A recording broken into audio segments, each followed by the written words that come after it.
welcome back to the Adventures in Collecting YouTube channel, where we take a closer look at the toys we talk about on the show. And today, I am back with a special unboxing courtesy of our friends at Bluefin, Bandai Namco Collectibles. I, of course, am talking about the Tamashii Nations S.H. Figuarts 1989 Batman. I'm Batman. Super excited to take a look at this figure. Was excited when they announced this. You know, the lead time on these S.H. Figuarts figures seems to be a little bit, so it feels like forever ago we were talking about it, but it really was only a few months ago. So let's take a quick look at the packaging before we take a look at this classic Tim Burton 1989 inspired Batman. The packaging is sleek. We have the nice, you know, typical S.H. Figuarts box. Get the nice foil logo, as you can see, kind of shining here. We get a nice glossy Batman logo, really sweet silhouette here of Michael Keaton. And then on the back, we have some action shots of the figure as well as the window so that we can see Michael Keaton there. The thing that I am super excited about is it looks like the cowl and neck is all one piece, which means that Batman can't turn his head because he can't in the movie. So super excited about that. And also you can see just some kind of toy photography with the figure itself. So that being said, let's flip her around and let's get this open and take a closer look at the Tamashii Nations S.H. Figuarts 1989 Batman. Excuse me. Have you ever danced with the devil in the pale moonlight? Alright, and here we go. Let's take a look at Batman here. So we have the 1989 Batman out of the box here. This is just a gorgeous figure. Yeah, so let's get into the paint and detail first. First of all, as you can see here, the likeness is fantastic, both in profile and head-on. This looks like Michael Keaton. As you do normally get with S.H. Figuarts figures, you do get a second head sculpt. As you can see, the head sculpt, not too much different. There are a little bit of teeth exposed in the second one, and the eyes look maybe a little more intense. But overall, the sculpts are very similar. I think I'll be sticking with the kind of neutral head sculpt here. The detail in the costume is fantastic. As you can see with the other head sculpt, the bat logo does pop off here, which means that you can rotate it. You know, if it comes a little askew here, that's what kind of helps lock the head into place once you take the head and cowl off. Underneath the cape is a nice heavy leather-like material. It definitely fits with the character. You might be wondering what these two little notches are here. We'll get into that in a minute.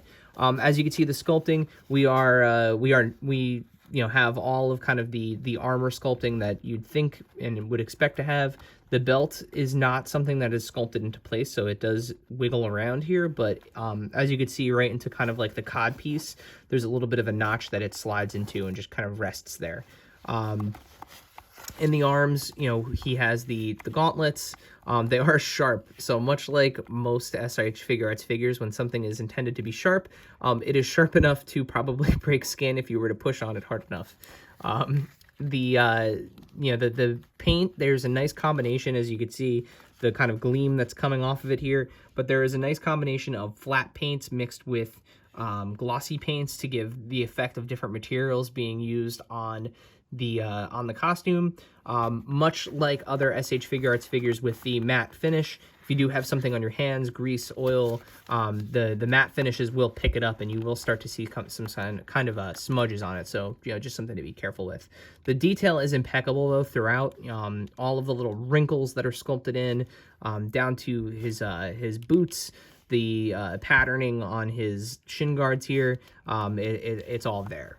So, let's get into the articulation and then we'll talk about accessories. So, as I mentioned at the top, I am super excited. The head does not move. Batman can't turn his head in the films because it is all one piece, which means that the action figure cannot turn his head either, and I think that is perfect. What a nice touch. So, if he needs to look around, he's going to have to turn at one of his two torso rotation points because he has a upper and lower rotation, more than enough to to get some poses out of. And again, he's going to pose like the '89 Batman, the Batman that you see in both the original Batman and Batman Returns.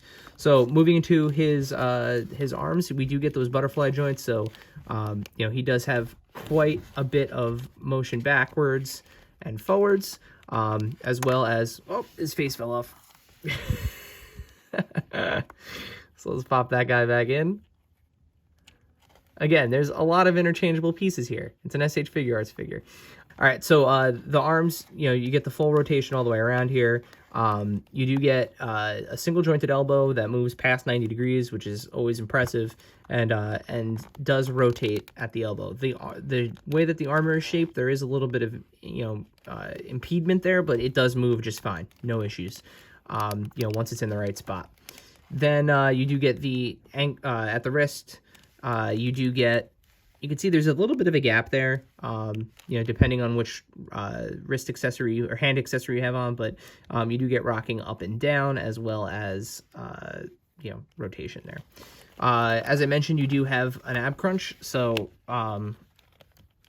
you do get the upper ab crunch, which moves about that far forward and that far back, and then, along with the second one, you do get rotation left and right, rocking left and right, and then you can rotate at that lower torso section. Down to the legs, he can kick pretty high, he can kick pretty far forward, and then not so much back. Once again, to quote our buddy Craig, he has the hard butt, so that hard butt piece really prevents him from kicking backwards.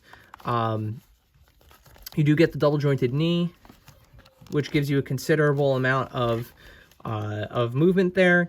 And then at the ankle, you do get rotation and pivot, and then of course your toe articulation up and down. So in the accessory tray here, you can see we have a batarang, we get a grapple gun, we get two shurikens. Whoops. Lost the batarang there. Let's put it back up there. And then you get a line launcher, which is awesome. That clips to his hand.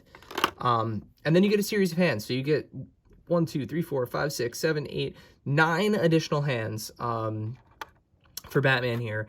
And what we're going to do is, real quick, we're going to pop these two on. So these two are the they look like pole hands. Because there is a fun little feature on this Batman figure to recreate one of his more famous poses from the '89 films. So what we're going to do is we're going to pop these hands off super quick, and we're going to put the pole hands on. So I have the pole hands on, so what we're going to do is we're going to slide. You get these two sliders.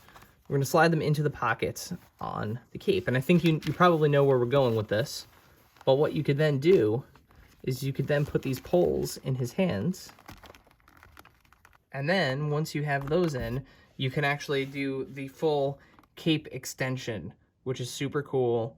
You can see you can get that cape nice and far out, and really kind of show off the full wingspan there of Batman. So before we wrap this up, let's just take a quick look at how this S.H. Figuarts Batman scales with some other figures. So we all know that S.H. Figuarts, they tend to be a little bit on the smaller side. There's no secret there. But let's see how he scales with some other figures. So first of all, if you were planning on putting him on a Marvel shelf next to, say, an Iron Man, as you can see, he's significantly shorter here than Tony. It is a different scale. The S.H. Figuarts figures are smaller. They're smaller to begin with. That's just kind of the way that it is, right? Does he scale with McFarlane toys? So here he is next to the McFarlane Joker, and the answer is absolutely not. No shot. Can't do it. If you are a scale person, this is not going to work. He is significantly shorter than any of the McFarlane figures. Yeah, just it's not gonna work. And then lastly, just because Batman does appear in some video games, specifically some popular ones, he is a skin available to you in Fortnite. So how does he scale with Fortnite figures? About the same as he does with a Marvel Legends, because they scale very well with Marvel Legends. So as you can see, he's a little bit shorter, but again, getting him into some action poses, maybe putting a big Fortnite shotgun in his hand, something will, you might be able to get away with this. I think you have much more room here than you would with Marvel Legends. And then lastly, let's see how he looks with another import figure. So let's see how he looks here with Bane. No. Bane is so big, he can't fit in the shot with Batman. This will not work. So, Batman. Man, what can I say? What else can I say about this Batman? I mean, it's just so cool. It's such a cool Batman. All right. So if you're not an S.H. Figuarts collector, is this the Batman for you?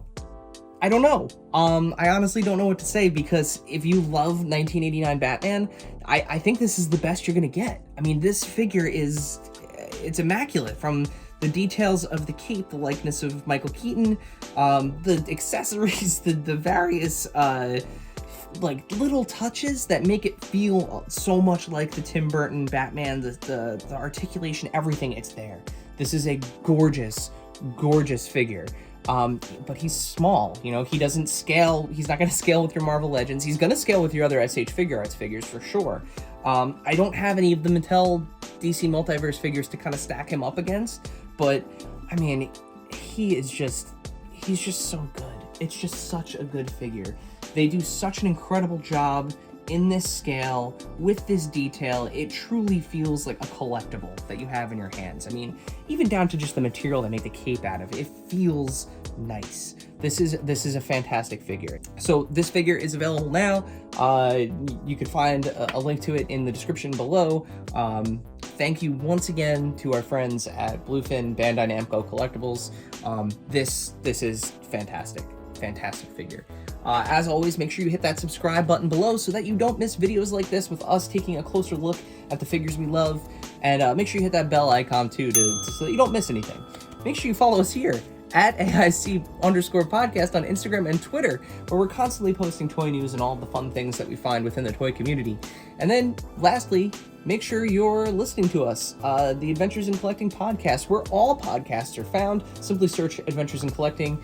Make sure you leave us a rating and a review if you like what you hear. We want to hear back from you. As usual, make sure you stick around after the fade for a couple of photos. And as always, until next time.